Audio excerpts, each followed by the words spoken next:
Hey, it's Aja. Welcome back to my channel. This is the 5th time that I'm trying to film this video, so if the energy is not where it's supposed to be, please forgive me. I am having technical difficulties today.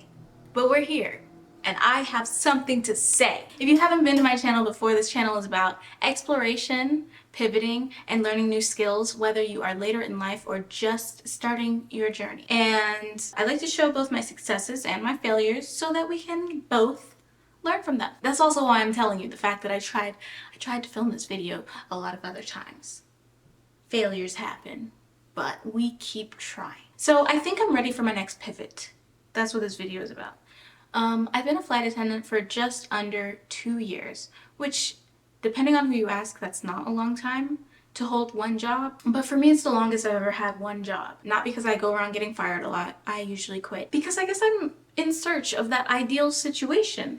I really do want to find the right job and stick it out for like the foreseeable future. Maybe 10 years or more, maybe, the rest of my life until I retire. That's what I like to do, but I don't think it's fair or necessary to stay in one situation just for the sake of staying in it, just so I don't look bad for leaving. It's kind of like people who are in a bad relationship, a bad marriage or something like that. I don't think you should stick it out just so that you don't have to say that you're divorced. I don't think that's fair to you or the partner. With that being said, I'm not saying that this is a bad job. It's actually not.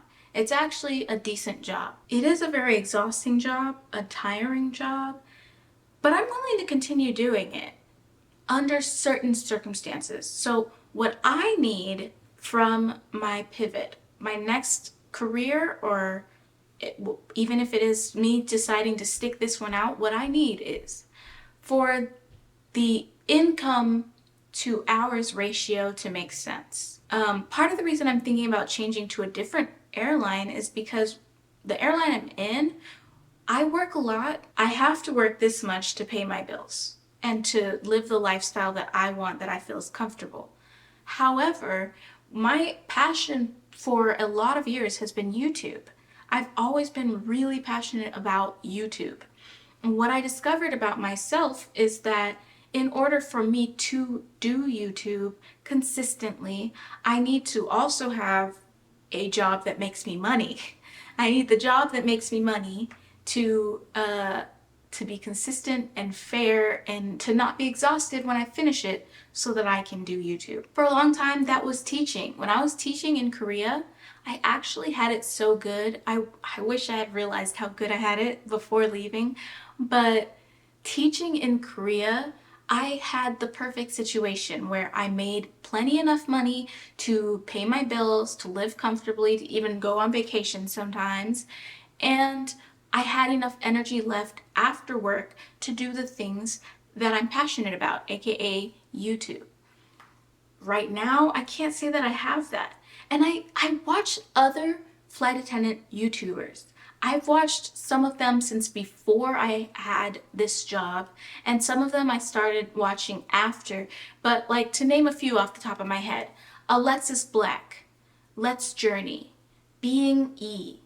They somehow managed to balance both working as a flight attendant and making YouTube videos pretty consistently. And I used to wonder, how are they doing that? And why can't I? What's wrong with me that I can't do that? But I think part of it is just the fact that they're able to film while at work. I can't. My job doesn't want us to represent the company on social media. So they don't want me to post videos of myself on the aircraft or in uniform. That's really limiting when I'm able to make the footage. A lot of times I start videos and never finish them because I have to work and it interrupts the flow of everything, and by the time I have time to pick it back up, it's not cohesive. It's not a good video anymore. Like, you can't vlog, okay, I'm getting ready for work, see you later, and then I go to work all day, do like 3 or 4 flights, and by the time I get to the hotel room, you know, I'm exhausted. I still can't film because I'm still in my uniform, so I have to change. I shower, I go to bed. I wake up the next morning, I'm like, oh shoot, I forgot to finish that part of the vlog about how my day went. I can't pick it back up now because I'm on a whole nother day. Got a whole nother list of flights. I have to hurry up and get in my uniform and get ready to go back to work again. You see? It's not giving. So, okay, but I'm not originally a vlogger anyway. I like to do this, where I make these sit-down videos where I talk to the camera and I just talk to you. I just talk to you. So I should theoretically have enough time to do that when I'm off work, when I'm not working. I don't work every day. There are days when I can just take a few, you know, hours out of my day and just make a video. But I feel so tired. And you don't know what the constant like pressure changes will do, how it will affect your body until you're in that situation. You just don't know how exhausted it will make you until you try it. I'd be tired. I'd be wanting to sleep for a whole 24 hours when I get off of a 3-day trip. And sometimes I do. When I look at those other YouTubers, I'm very impressed by them. I don't know how they're doing it because I seem to not be able to. But I have hope that switching to a different airline may be the answer that I'm looking for. If only because having a higher pay rate might perhaps make it so I don't have to work as often. If I don't have to work as often, I'll have more time off to make videos. That's a goal of mine. A lot of it just revolves around my ability to make videos because I really like it and I really want to do it. So in that regard, I have applied to a few other airlines. I've applied first to Emirates, and they rejected me. I'm not really surprised. There's any number of reasons they may have rejected me. It may be that I'm older than their ideal candidate. That's true. Which is, I know, you're looking at me, you're like, you're older? Looks can be deceiving. And anyways, I'm not that old. I just know that their ideal candidate is younger than I am. It might have to do with the fact that the picture I attached, my hair was freshly dyed, very, very vibrantly red, and perhaps they thought it was too much of an unnatural color. Maybe they didn't like that. There could be any reason why they didn't accept me. I really don't know. And that's okay. I'm not planning to stop being a redhead anytime soon. I really like having red hair. I think it looks good on me. So moving on. I've also applied to United and I'm pretty excited about that one. I thought I missed my chance with them because when they emailed me back saying, we would like you to do the pre-recorded video interview, I got that message while I was on vacation, which segue, I went on vacation recently because I wondered if maybe that was why I was feeling like pivoting. Maybe I just am experiencing burnout, and if I go on a vacation, I won't feel that way anymore, I thought. I came back from vacation and I still kind of feel like I need to pivot. So anyways, they emailed me that while I was on vacation, and so I didn't think it would be appropriate for me to be doing the pre-recorded interview in a bikini, you know, a little crop top situation, halter, tie strap, thing. I didn't think any of that was gonna be acceptable. So I said, okay, when I get back home to my closet where my interview clothes are, I will do the video interview. Unfortunately, it expired. And it didn't say in the original email that it was going to expire or when. So I was shocked and appalled and very sad because I thought I missed my chance. But I just got a new email from them today that says, girl, you have 120 hours to respond. It says that they gave me a second chance to do the pre-recorded interview. I have 120 hours to do it. If I don't, I miss my chance. And that's fair. That's very fair. I'm gonna do it tomorrow morning because I have another interview tomorrow morning as well, so 2 birds, 1 stone. and I'm pretty excited about it. I like United. I like their destinations that they fly to. Okay, I could go back to my same little vacation spot. I went to Barbados. Barbados. Los Barbados. I went to Barbados and I would not mind being able to go back for cheap. Yeah, I would not mind it. I think United and their partners fly to Korea. So I love to fly internationally. My airline does fly internationally, but the destinations they fly to are not necessarily the destinations that I really want to visit right now. So, United. I like their uniform. I feel like their uniform looks like a pilot uniform. But I like it. So I will let y'all know if that works out for me or not. If I pass the interview, if I make it to training stage or any of that, I'll let you know. That is one thing I'm thinking about, is pivoting to a different airline. Excuse me. And here's where I feel like I want to say that I am not bashing the airline I'm at. At the end of all of this, I might end up staying at the airline I'm at. Please don't fire me. I don't want to get fired, okay? I do like my job. I just want to be able to do it effectively, and right now I feel like I'm burning out a little bit just trying to pay my bills. So if the pay rate was a little higher, I could work a little bit less and there would be balance, you know what I mean? Also, if I could make videos while at work, that would be cool. You know, not necessarily on the clock, during the flight. That's not necessary.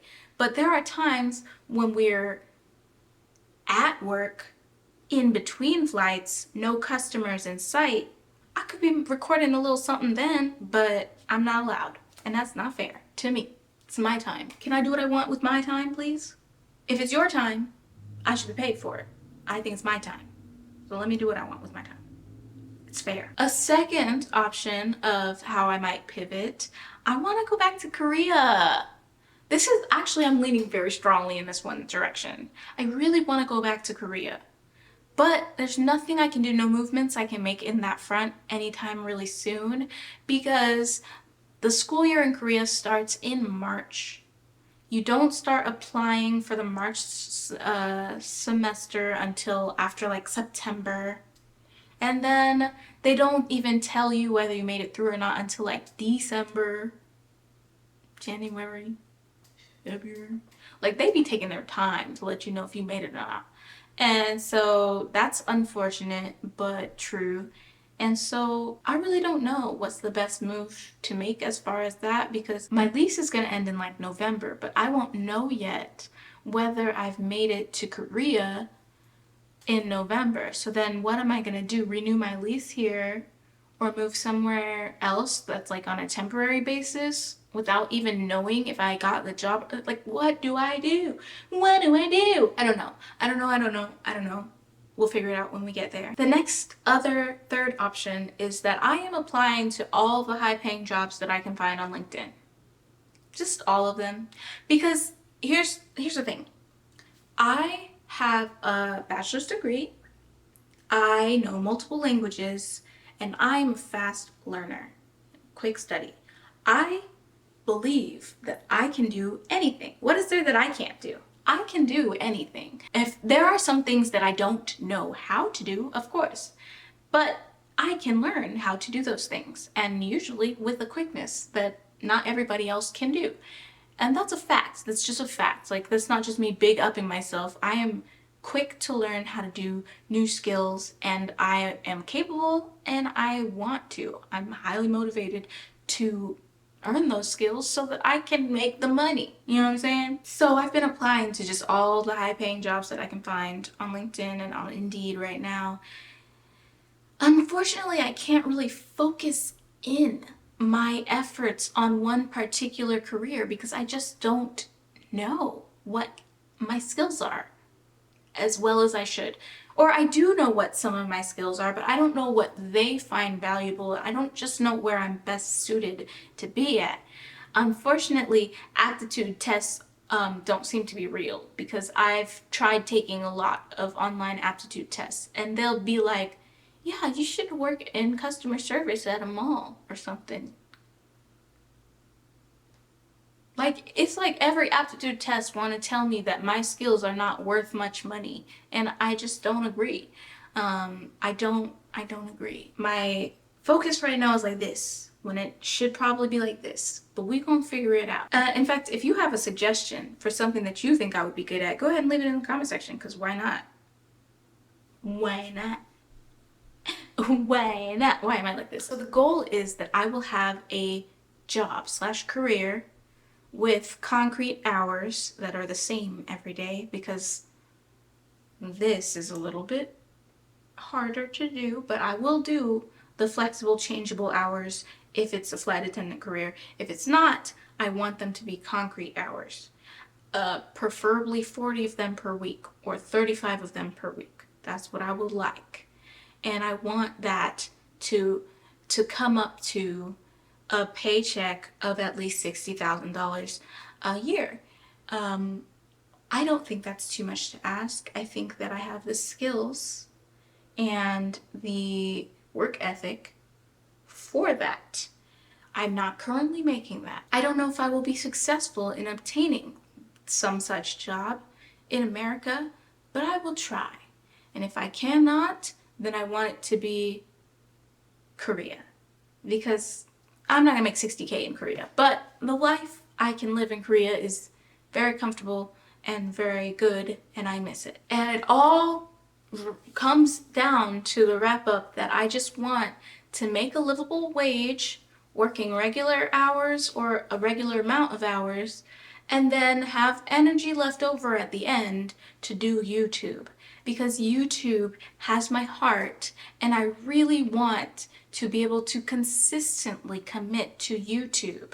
But I feel certain at this point, having been on YouTube for more than 10 years, that I will not make my income from YouTube.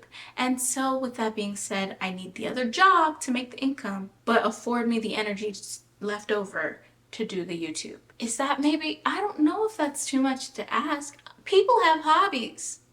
People other than me have hobbies too. You know, people have full-time jobs and then go home and do the thing that makes them happy. I just want that. That's all. I just want that. So that's what we're trying to do. That's what this pivot is all about. At the end of all of my job searching and whatever, I might end up just sticking with the job I'm at. The fact is that if I'm here long enough, my paycheck will go up. My pay rate will go up. I'll make more money and therefore be able to work less to make, to pay my bills and whatever. And then as a result, be able to do YouTube. That may be the answer, to be honest, is just to wait it out until I make more money. But we're trying. We're gonna try. We're trying. We're trying to do a little pivot thing. We're trying. So I know this video is only going to matter to people who actually like me. And if you made it this far in the video, you are one of those people. You like me. You like me. And if you like me, you might as well subscribe, because I'm in all of my videos. I'm in all of them. Yeah. Also, if you like videos about being a flight attendant, what it's like for me, you can click here. If you want to see more videos of me teaching in Korea, you should click here. And other than that, I don't have too much else left to say. I need to hurry up and take this clip and edit it. So I'll see you soon. So bye.